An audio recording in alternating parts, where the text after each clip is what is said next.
Assalamualaikum warahmatullahi wabarakatuh. Perkenalkan, nama saya Haris Yusuf Basuki. NIM saya 202010111103111375. Dan saya Davin Maulana Ardiansyah dengan NIM 2020 10 11 03 11 378. Di sini kami akan membahas tentang kejahatan terhadap harta benda. Dari yang pertama yaitu pemalsuan. Next. Nah, pemalsuan menurut KBBI adalah suatu proses, cara, atau perbuatan untuk memalsukan. Pemalsuan berasal dari kata palsu, yaitu tiruan atau bukan aslinya, tidak tulen atau tidak sah. Lalu pemalsuan ini tercantum di pasal 263 KUHP dan 266 KUHP. Tetapi pemalsuan dalam KUHP adalah tentang pemalsuan surat yang bisa menimbulkan hak dan kewajiban atau surat penting lainnya. Nah, pemalsuan memiliki perbedaan dengan tindakan yang lainnya. Yang pertama adalah penipuan. Kalau pemalsuan ini bedanya dengan penipuan itu lebih eksplisit. Pemalsuan ini lebih eksplisit daripada penipuan. Kalau pemalsuan di dalam KUHP ini itu objeknya yaitu jelas surat yang bisa menimbulkan hak atau kewajiban. Sementara kalau penipuan itu general sepertinya. Nah, terus yang bedanya dengan yang lainnya, tindakan yang lainnya, yaitu copy paste. Kalau pemalsuan ini apa ya? Sama sih kayak penipuan gitu, sama copy paste sama penipuan itu hampir sama-sama kayak gitulah. Pemalsuan ini lebih eksplisit kayak gitu. Next. Nah, contoh pemalsuan. Si A ini belum vaksin, sehingga dia belum mendapatkan sertifikat vaksin.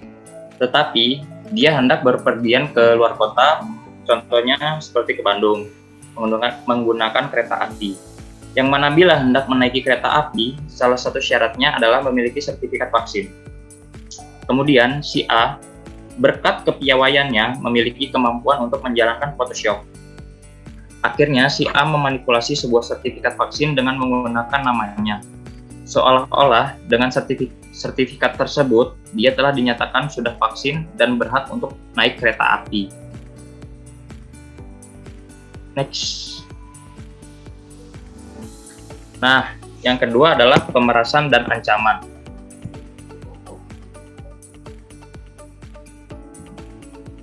Pemerasan dan ancaman itu adalah kayak mengambil untung sebanyak-banyaknya sesuatu dari orang lain. Terus istilah lainnya yaitu meminta sesuatu dari seseorang yang memiliki hak penuh atas sesuatu tersebut dengan kekerasan atau ancaman. Sesuatu tersebut adalah objeknya seperti kayak uang atau perhiasan atau dan lain-lain seperti itu. Nah, terus ancaman adalah menyatakan niat untuk melakukan sesuatu yang merugikan, menyulitkan, menyusahkan, atau mencelakakan pihak lain. Nah, perbedaan pemerasan dan ancaman dan tindak pidana lainnya yaitu kalau pencurian ini bedanya pemerasan dan ancaman dengan tindak pidana lainnya seperti contohnya itu dengan pencurian. Nah, kalau pencurian ini nggak harus izin dulu, nggak harus ngomong dulu gitu loh, bisa aja langsung ngambil, itu disebut pencurian. Nah, kalau pemerasan dan ancaman ini pasti ada tindakannya dulu, kayak ngomong dulu atau diketahui dulu oleh korbannya seperti itu. Nah, terus dengan yang satu lagi itu dengan penipuan.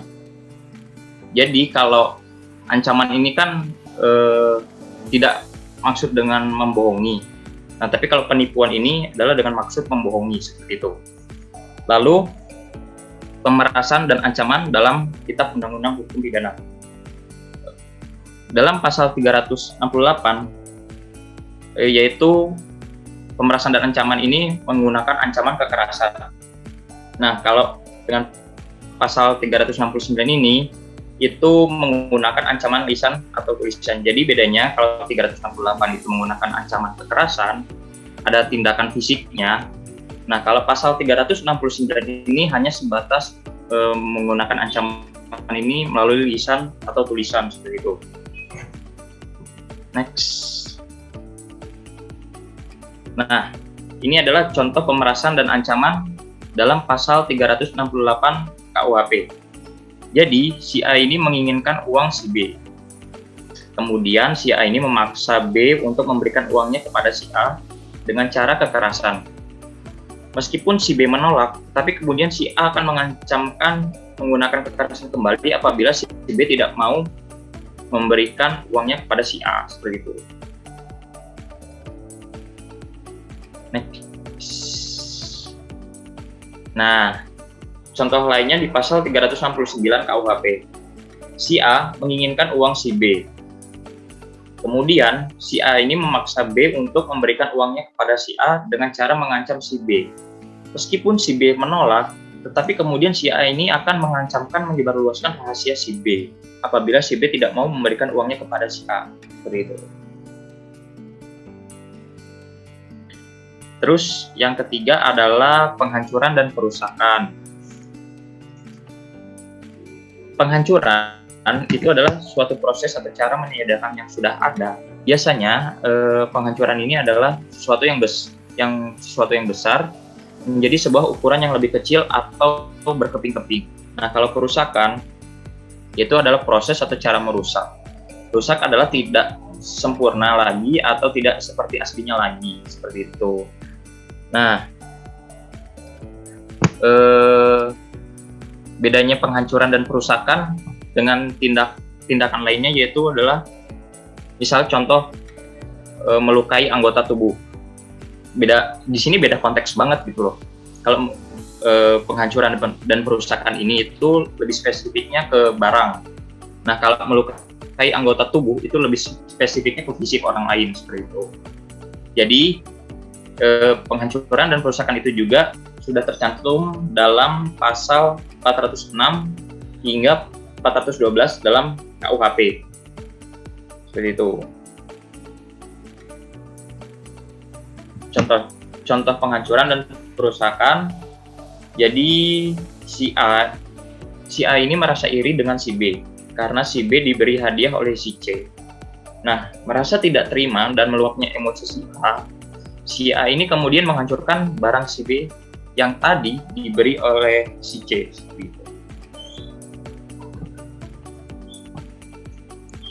Baik, selanjutnya di sini saya akan meneruskan tentang kejahatan terhadap harta benda tadi. Yang keempat ada pencurian. Pencurian sendiri merupakan perbuatan mengambil barang orang lain itu dilakukan oleh pelaku untuk memilikinya yang dikehendaki tanpa hak atau kekuasaan pelaku. Dalam hal ini, pelaku harus menyadari bahwa barang yang diambilnya ialah milik orang lain. Hal ini diatur dalam pasal 362 KUH Pidana. Yang selanjutnya, pencurian yang dirumuskan dalam pasal 363 disebut dengan pencurian berat, yaitu pencurian dalam bentuk pokok sebagaimana dirumuskan dalam pasal 362 KUHP ditambah dengan unsur-unsur lain yang memberatkan. Nah, unsur lain yang memberatkan dalam pasal 363 itu ada pencurian ternak, itu terjadi saat kebakaran atau gunung meletus atau banjir, yang di situ pada intinya terjadi bencana alam maupun non alam yang di saat situasi seperti itu masyarakat sudah tidak bisa memikirkan tentang harta benda tersebut, dan si yang mencuri ini memiliki kesempatan yang besar untuk mencuri. Di situ bisa dikenakan dengan pasal 363 tersebut. Yang selanjutnya ada pencurian di malam hari di rumah atau perkarangan tertutup, dan yang selanjutnya dilakukan oleh 2 orang atau lebih dan dilakukan dengan cara yang merusak.